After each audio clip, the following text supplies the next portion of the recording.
Shalom saudaraku, mari kita bersatu di dalam doa. Bapa dalam sorga, berbicaralah kepada kami pada kesempatan ini. Kami datang dengan rasa lapar dan haus akan kebenaran firman-Mu. Dalam nama Tuhan Yesus kami berdoa, amin. Puji Tuhan, Shalom saudaraku, kembali lagi kita berjumpa di acara Bible Study. Untuk saudara yang lapar dan haus, sebab orang yang berhenti belajar, berhenti bertumbuh. Pada kesempatan ini kita akan membahas dari Injil Matius pasal yang ke-23. Ya. Kita masih teruskan tentang kecaman Tuhan Yesus kepada ahli Taurat dan orang Farisi. Mulai dari ayatnya yang ke-23 sampai dengan yang ke-39. Kita akan mulai pelan-pelan saudara ya. Dari ayat yang ke-23 dulu. Celakalah kamu, hai ahli-ahli Taurat dan orang-orang Farisi. Hai kamu orang-orang munafik. Sebab persepuluhan dari selasih, adas manis dan jintan kamu bayar. Tetapi yang terpenting dalam hukum Taurat kamu abaikan, yaitu keadilan dan belas kasihan dan kesetiaan. Yang satu harus dilakukan dan yang lain jangan diabaikan.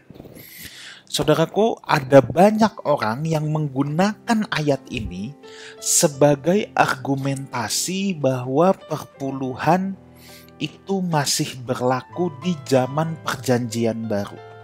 Ya.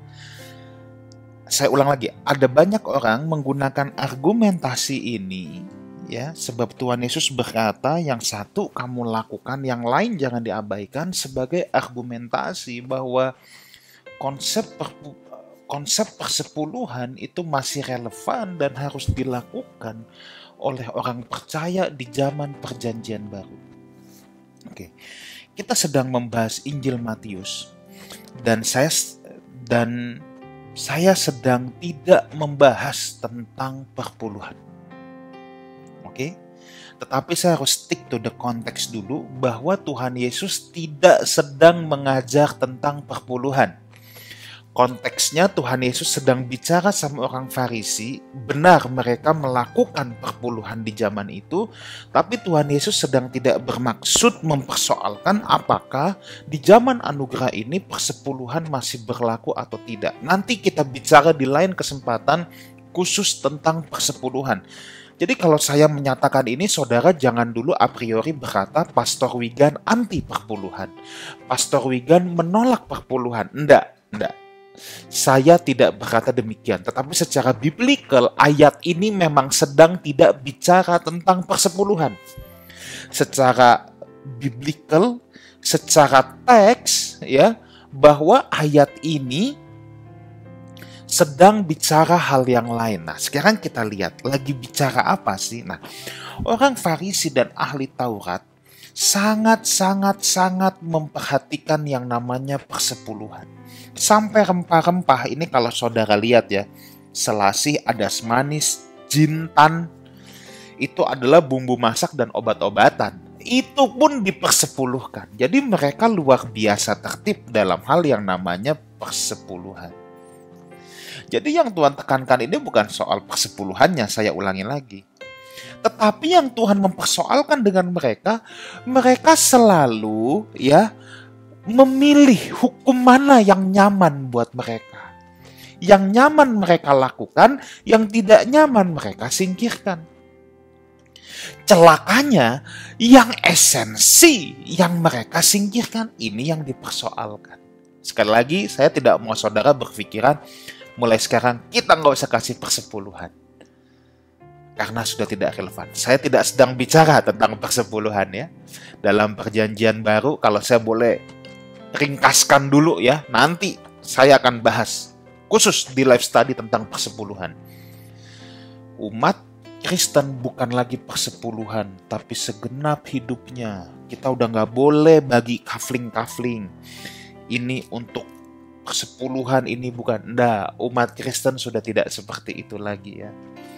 Tetapi kalau saudara bilang, oh kita nggak usah persepuluhan lagi dong. Saya tidak berkata itu. Yang jelas orang yang mengasihi Tuhan pasti juga akan mendukung pekerjaan Tuhan. Pekerjaan Tuhan banyak, saudara silakan berdoa tanya sama Tuhan.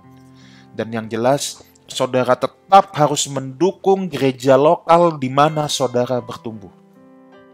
Saya tidak berkata bahwa semuanya harus diberikan kepada gereja lokal, tetapi saudara harus mendukung gereja lokal di mana saudara bertumbuh.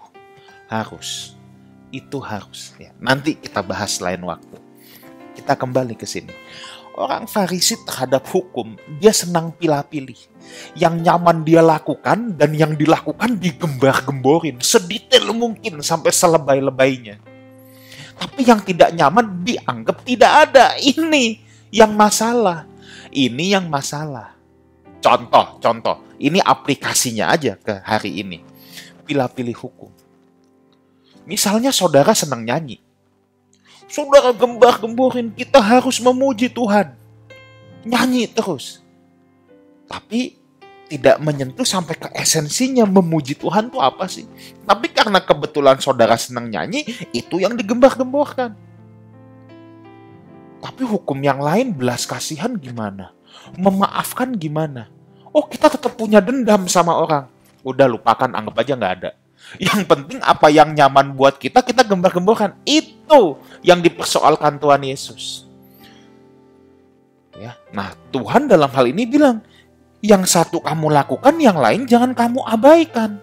Dan yang terpenting dari hukum justru keadilan, belas kasihan, dan kesetiaan. Nah, hidup orang Farisi, hidup ahli Taurat, itu jauh dari keadilan, belas kasihan, dan kesetiaan. Jadi bukan soal di sini kasih perpuluhan rempah, jinten, lada, itu salah, enggak. Tapi Tuhan mau bilang, jangan satu kamu lakukan, yang lain enggak ditekankan. Bahkan yang lain dijauhi. Makanya kita bisa lihat bagaimana ketika mereka bertemu dengan pelacur. Ada nggak belas kasihan? Bagaimana cara mereka menghormati pernikahan? Ya, sampai nanya-nanya sama Tuhan Yesus, kalau mau cerai gimana dulu? Kalau saudara mundur lagi ke Matius 19, saya udah jelaskan itu. Saya nggak bisa ulang lagi bagaimana mereka mencoba mencari celah supaya Tuhan Yesus mengizinkan adanya perceraian. Bagaimana? Apakah mereka berlaku adil? Bagaimana bisa adil? Mereka selalu merasa dirinya sendiri yang paling benar. Itulah orang Farisi dan ahli Taurat yang nyaman digembar-gemborkan, yang mereka nggak suka, nggak dikumandangkan. Ini yang ditentang. Ya. Jadi kita itu harus bertumbuh dalam segala hal ke arah Dia. Kita nggak bisa seperti orang Farisi, mana yang nyaman aja buat kita. Misalnya saudara suka memberi, haleluya buat itu. Lalu saudaranya tekankan itu. Tapi yang penting yang lain tidak. Oh, bukannya memberinya salah. Tapi yang satu dilakukan, yang lain juga. Justru kalau ada yang lain sisi kita kurang, yuk dong kita belajar dong, kita upgrade dong sisi yang kurang itu. Supaya semuanya bertumbuh. Misalnya saudara baik dalam hal memberi. Tapi maaf, saudara malas berdoa. Ini gimana? Yang penting memberi. Oh, nggak bisa. Aku jadi singit. Yang penting berdoa. Memberinya dikurangin. Jangan. Biarkan semua bertumbuh, saudara. Ya, itu yang Tuhan sedang mau katakan. Jadi konteksnya bukan perpuluhan, tapi jangan menyingkirkan apa yang esensi.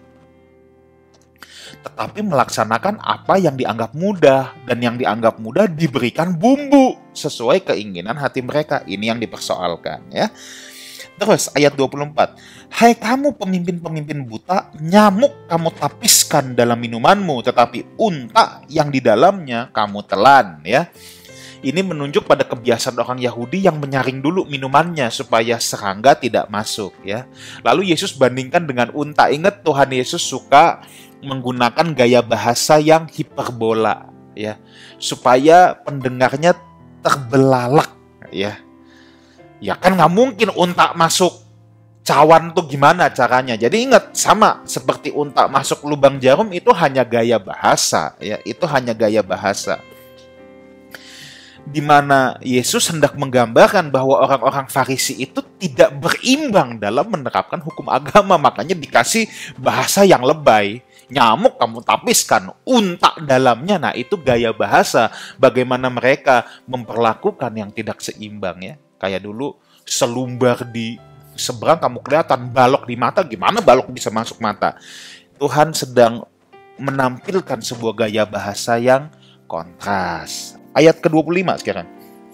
Celakalah kamu, hai ahli-ahli Taurat dan orang-orang Farisi, hai kamu orang-orang munafik, sebab cawan dan pinggan kamu bersihkan sebelah luarnya, tetapi sebelah dalamnya penuh rampasan dan kerakusan. Ini penting. Lawan orang munafik adalah orang berintegritas. Saya ulang lagi. Lawan orang munafik adalah orang berintegritas. Yang membedakan orang munafik dan orang berintegritas adalah ini, motifnya. Motifnya. Kelihatannya tuh bisa sama-sama baik. Maka Tuhan bilang, celakalah kamu hai ahli Taurat, orang Farisi. Kamu munafik. Cawan dan pinggan kamu bersihkan luarnya, tapi dalamnya penuh rampasan dan kerakusan. Saudara kalau cuci gelas di rumah gimana? Apakah cuman luarnya doang? Kan dalamnya. Nah, ini yang Tuhan sedang bilang, yang membedakan orang munafik dan orang berintegritas itu motifnya. Orang berintegritas dari luar pun pasti kelihatan baik, saudara. Orang munafik juga. Nah, apa yang membedakan motifnya? Orang berintegritas, kebaikannya dari dalam.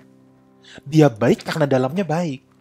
Tapi kalau orang munafik, motifnya adalah ingin terlihat baik. Itu masalahnya. Jadi yang membedakan itu motifnya.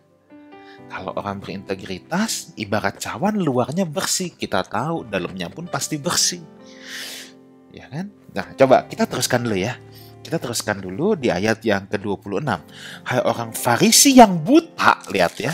Bersihkan dulu sebelah dalam cawan itu, maka sebelah luarnya akan bersih juga. Kenapa dikatakan buta, saudara? Apa maksudnya dalamnya dulu?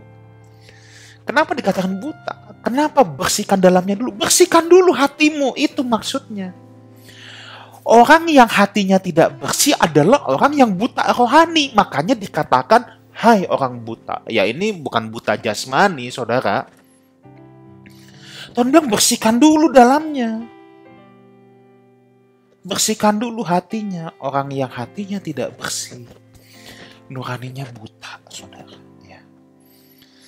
Jadi kalau kita nyuci di rumah, tadi saya katakan mangkok, piring, gelas. Biasanya kita bersihkan dalamnya dulu. Jadi nanti ketika dipajang, kalau kita lihat luarnya bersih, kita tahu dalamnya pasti bersih. Kenapa? Pasti yang dibersihkan dalamnya dulu. Ya. Kita nggak mungkin di rumah cuci tempat air cuman luarnya doang terus kita susun di tempat bersih. Nggak mungkin. Kita sudah tahu apa yang ada di tempat bersih. Pasti dalamnya juga bersih. Makanya Tuhan bilang bersihkan dulu sebelah dalammu. Bersihkan dulu hatimu. Orang Farisi nggak pernah berurusan dengan hati mereka. Mereka hanya berurusan dengan bagian luar, saudara. Dia nggak urusan, dia nggak pusing dengan hatinya. Dia nggak pusing dengan hatinya. Ya. Makanya orang yang hatinya tidak bersih adalah orang yang buta rohani. Ayat 27-28, celakalah kamu. Apa? Hai ahli-ahli Taurat dan orang Farisi, hai kamu orang munafik, sebab kamu sama seperti kuburan yang dilabur putih, yang sebelah luarnya memang bersih tampaknya, tetapi yang sebelah dalamnya penuh tulang belulang dan pelbagai jenis kotoran. Ayat 28, demikian jugalah kamu. Di sebelah luar kamu tampaknya benar di mata orang, tetapi di sebelah dalam kamu penuh kemunafikan dan kedurjanaan. Kuburan yang dilabur putih. Kenapa kuburan itu dilabur putih, saudara? Ya. Nah, kalau zaman dulu, kuburan itu memang dilabur putih, ada tujuannya. Supaya apa? Supaya orang yang datang ke Yerusalem, ya, berziarah, dari jauh juga sudah tahu, oh itu kuburan. Kenapa mereka harus tahu? Sebab hukum Yahudi orang itu tidak boleh berhubungan dengan mayat, itu najis. Jadi supaya orang tahu kuburan di Palestina itu menurut hukum Yahudi harus dikasih tahu dulu, saudara. Supaya orang notice dari jauh, oh itu kuburan, aku jangan deket-deket. Kuburan di Palestina biasanya terdapat di goa-goa, lubang bekas bak air di bawah tanah. Kuburan orang kaya biasanya berupa ruangan yang dipahat pada batu karang. Nah, tulang belulang dan berbagai jenis kotoran dapat diartikan tulang belulang dan segala yang busuk. Jadi dalam hal ini Yesus menyamakan orang Farisi yang luarnya saja dicat putih tetapi dalamnya kotor dan cemar. Tuhan luar biasa ya dalam mengambil perumpamaan tentang kuburan. Kita kuburan orang tua yang di sini juga yang dibersihkan luarnya ya. Kan nggak ada yang dibersihkan dalamnya, digali kuburan, tulang-tulangnya dicuci lagi, kan nggak ada, saudara ya. Ya memang itu kuburan, luarnya harus tampak bersih. Tapi kan hati kita nggak mau jadi seperti kuburan. Kuburan adalah lambang kematian, jelas. Tidak pernah kuburan dijadikan sebuah lambang kehidupan. Nah, orang yang mau memiliki kehidupan, prinsipnya tidak boleh seperti kuburan. Luarnya dipoles bagus, tapi dalamnya penuh tulang belulang. Di sini kita belajar, saudara, Tuhan Yesus sangat memperhatikan hal yang batinia. Saya rindu saudaraku Lifehouse Family atau saudara yang tidak tergabung di Lifehouse Family juga, tetapi belajar dari life study ini. Yuk kita bereskan dalam kita. Yuk kita bereskan hati kita. Itu yang penting, saudara. Itu yang penting. Itu yang penting. Biarlah luar kita tampak indah karena dalam kita indah. Bukan sibuk poles luar tapi dalamnya busuk. Itu yang Tuhan gak mau. Ya, itu yang Tuhan gak mau. Kita lanjutkan, saya akan baca dulu. Sekarang dari ayat ke-29 sampai 36. Celakalah kamu, hai ahli Taurat dan orang Farisi. Hai kamu orang munafik. Sebab kamu membangun makam nabi-nabi dan memperindah tugu orang-orang saleh.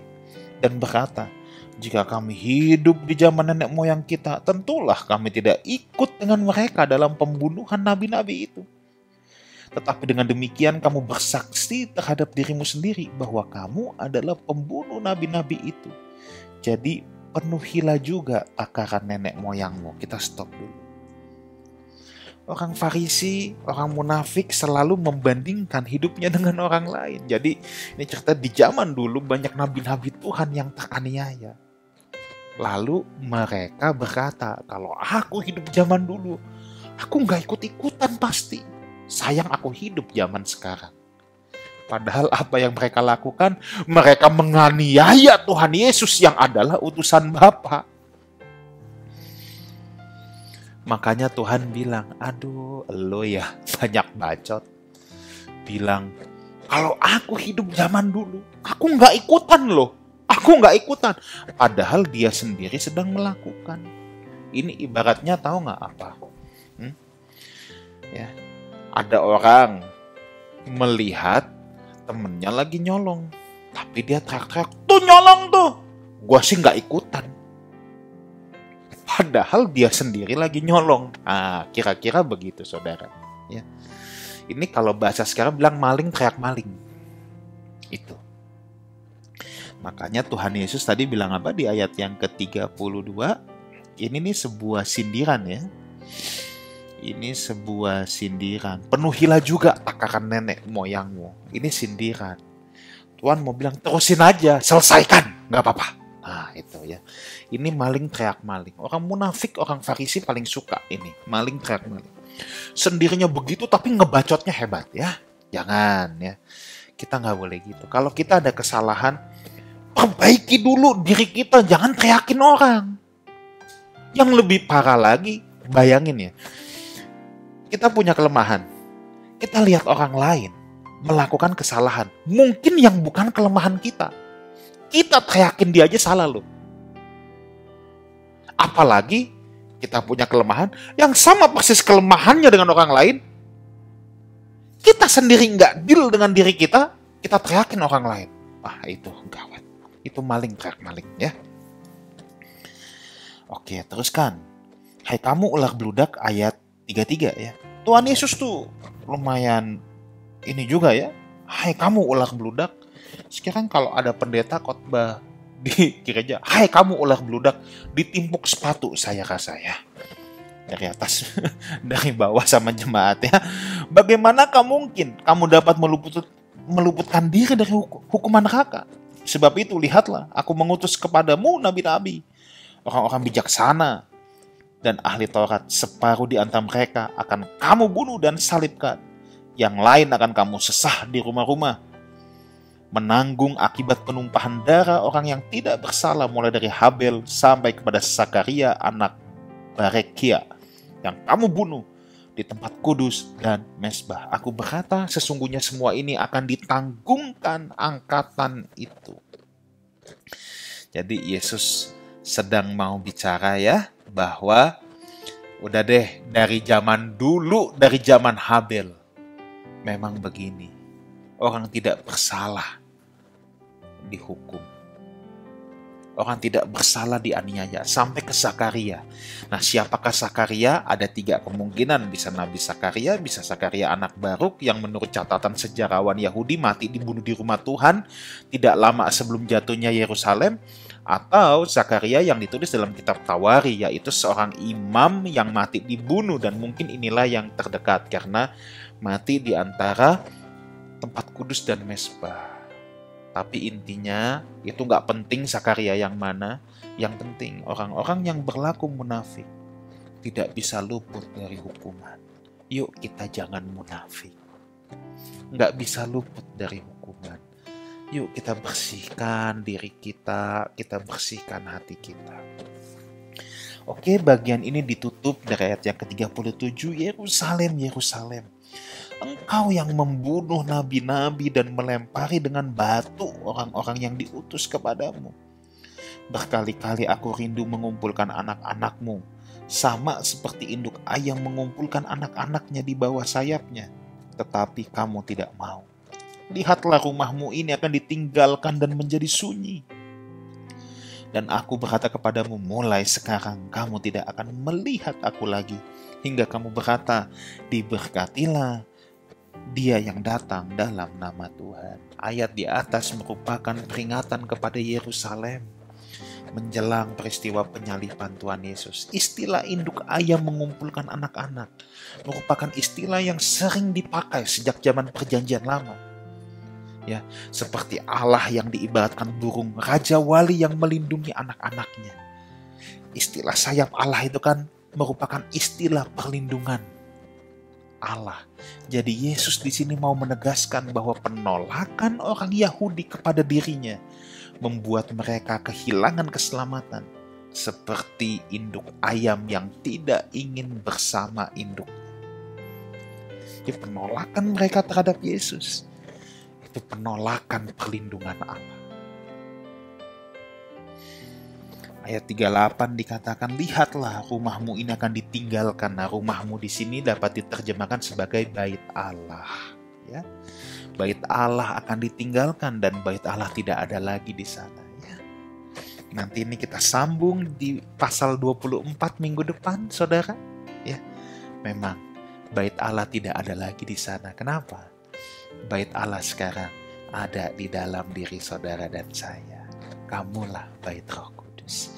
Allah tidak lagi berdiam di dalam bangunan buatan manusia, tetapi Allah berdiam di dalam diri saudara dan saya.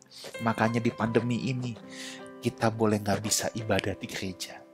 It's okay. Gereja itu memang hanya gereja dalam arti bangunan. Gereja itu hanya fasilitas, tempat supaya kita bisa bersekutu. Tetapi bait Allah yang sesungguhnya adanya di dalam hidup saudara dan saya. Makanya yang harus dijaga melebihi menjaga kebersihan dalam gereja adalah menjaga hidup kita masing-masing. Sebab Allah mau berdiam di sana. Haleluya, mari kita berdoa. Tuhan Yesus, bersyukur untuk kesempatan ini kami boleh belajar. Ukirkan kebenaran ini dalam loh hati anak-anak-Mu. Dalam nama Tuhan Yesus kami berdoa. Amin. Saudaraku, jangan lupa subscribe Lifehouse Community, Lifehouse Music. Saudara akan diberkati dengan pengajaran firman Tuhan dan juga pujian penyembahan. Ya. Dan juga Instagram Lifehouse Community ada live message yang akan memberkati saudara semua. Besok hari Minggu ada ibadah live streaming jam 9. Jangan lupa ajak seluruh anggota keluarga saudara untuk menyaksikan ya atau untuk beribadah bersama di ibadah live streaming. Tuhan Yesus menyertai kita semua. Sampai jumpa di live study minggu depan, sebab orang yang berhenti belajar berhenti bertumbuh.